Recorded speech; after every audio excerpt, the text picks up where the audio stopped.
Hello hi ನಮಸ್ತೆ ಕರ್ನಾಟಕ. ಇದು Sumitra G Nayak from Kadur. ಇದು ಬುಧವಾರದ ಲಾಗ್. ಕನ್ನಡ ನಾಡಿನ ಸಮಸ್ತ ಜನತೆಗೆ ವರ್ಷದ ಮೊದಲ ಹಬ್ಬ ಮಕರ ಸಂಕ್ರಾಂತಿಯ ಶುಭಾಶಯಗಳು. ಪ್ರತಿದಿನದಂತೆ ಇವತ್ತು ಎಲ್ಲ ಕೆಲಸ ಮುಗಿಸ್ಕೊಂಡು ಕೆಲ್ಸಕ್ಕೆ ಹೋದೆ. ತೋಟ ತುಂಬ ಹೊಲಸಾಗಿತ್ತು, ಅಂದರೆ ಕ್ಲೀನಾಗಿರಲಿಲ್ಲ. ಆದ ಕಾರಣ ತಟ್ಟು ಹೊಡ್ಕೊಂಡ್ರು. ಎಲ್ಲರೂ ಮೇಲೇನೆ ಮರನೇ ದಿಟ್ಟಿಸಿ ನೋಡ್ತಾ ಇದ್ರು. ನಾನು ಏನಿರಬಹುದು ಅಂತ ಹತ್ರ ಹೋಗಿ ನೋಡಿದೆ. ಕುಯ್ಯೋನು ಮೇಲೆ ನೋಡ್ತಿದ್ದ, ಓಕೆ. ತಟ್ಟು ಹೊಡಿಯೋರು ಮೇಲೆ ನೋಡಬೇಕು, ಅದು ಓಕೆ.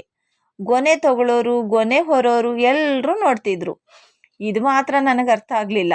ಯಾಕಿರಬಹುದು ಅಂತ ತಲೆ ಕೆರ್ಕೊಂಡು ವಾಪಸ್ ಬಂದೆ. ಏನು ಅರ್ಥವೇ ಆಗ್ತಿಲ್ವೇ ಈ ಕೇಸು? ಎಳೆ ಮಗು ಆಗಿದ್ದಿದ್ರೆ ಓಕೆ. ಕಾಯಿಗಳನ್ನ ಆರಿಸ್ದೆ.